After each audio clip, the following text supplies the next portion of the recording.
দর্শক, কল্পনা করুন নির্বাচনের আর মাত্র কয়েক মাস বাকি, আর ঠিক এই সময়ে জামায়াতের জোট ভেঙে পড়ার গুঞ্জন। এটা কি শুধু গুজব, নাকি ভেতরে ভেতরে বড় কিছু ঘটে যাচ্ছে? আজকের ভিডিওতে আমরা দেখব কেন জামায়াতের নেতৃত্বাধীন জোট ভাঙনের সুর, আর এর প্রভাব পড়তে পারে কার উপর। দর্শক, জামায়াত ইসলামের এই জোটে আছে এনসিপি, এলডিপি আর কয়েকটি ইসলামপন্থী দল। বাইরে থেকে সব ঠিকঠাক মনে হলেও ভেতরে ভেতরে চলছে তীব্র দ্বন্দ্ব। মূল সমস্যা আসন ভাগাভাগি। অভিযোগ উঠেছে জামায়াত নাকি নিজেরা বেশি আসন দাবি করেছে। এতে ক্ষুব্ধ হয়েছে শরিক দলগুলো, বিশেষ করে ইসলামী আন্দোলনের সঙ্গে টানপোড়েন এখনো প্রকাশ্যে চলে এসেছে। আর এখানে শেষ নয় দর্শক, এনসিপির ছাত্র সংগঠনের নেতারা তো সরাসরি বিদ্রোহ করেছে। ইতিমধ্যে 13 জন নেতা পদত্যাগ করেছে। তাদের অভিযোগ, জামায়াতের সঙ্গে জোট মানেই চরমপন্থার পথে যাওয়া, যা বাংলাদেশের ধর্মনিরপেক্ষ রাজনীতির সঙ্গে যায় না।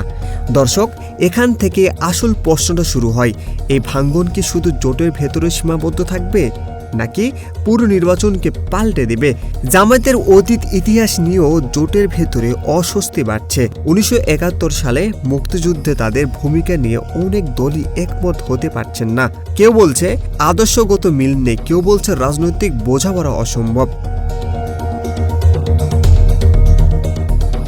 এই সব মিলিয়ে এখন রাজনৈতিক বিশ্লেষকরা বলছে জামায়াত এই জোট যে কোনো সময় ভেঙে যেতে পারে। যদি সত্যি জোট ভেঙে যায় তাহলে কি হবে?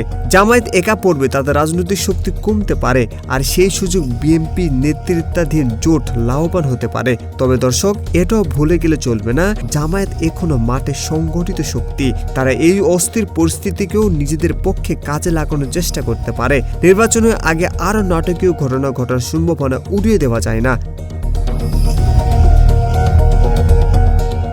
এখন আপনার মতামত জানতে চাই, জামায়াত জোট ভেঙে গেলে কি নির্বাচন আরো উত্তেজনাপূর্ণ হবে, নাকি এতে রাজনৈতিক পরিস্থিতি একটু শান্ত হবে? কমেন্টে আপনার মতামত জানান। ভিডিওটি ভালো লাগলে লাইক দিন, শেয়ার করুন। পরের ভিডিওতে আবার দেখা হবে। ততক্ষণ পর্যন্ত চোখ রাখুন রাজনৈতিক ভেতরের খবরের দিকে, বিডস নিউজ এইচডিতে।